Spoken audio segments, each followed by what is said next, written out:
غرق صفا کردی. تو آن خاندان پاک و دلسوز در آن دوران،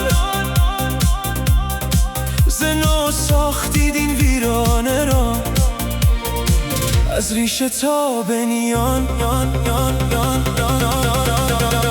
امروز بیش از هر زمان ما تشنه آن فر و جاهیم. در این شب تار وطن محتاج یک نور و پگاهیم.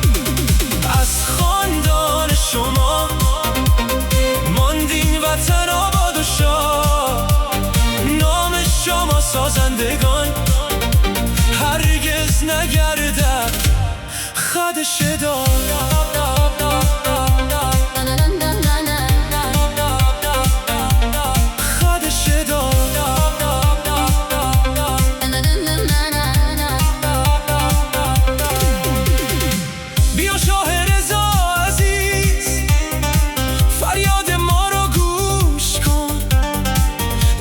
غم را دگر در قلب ما خاموش کن.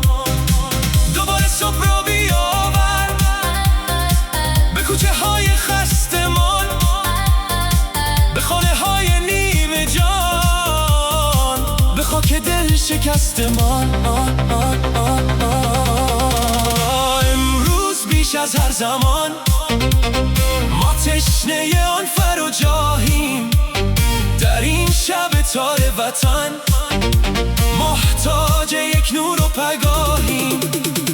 از خاندان شما ماند این وطن آباد و شاد.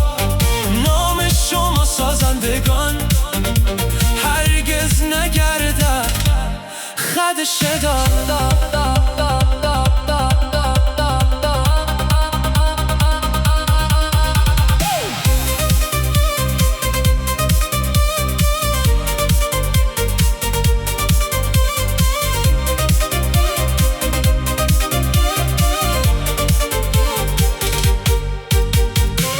اگر هنوز امیدی هست در دست توست، در نام تو.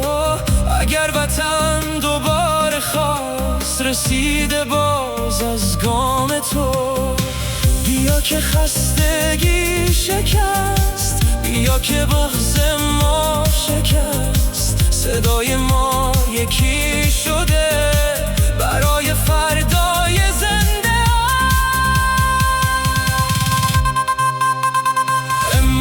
بیش از هر زمان ما تشنه آن فر و جاهیم.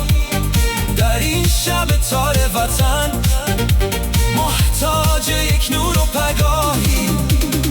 از خاندان پهلویی ماند این وطن آباد و شاد.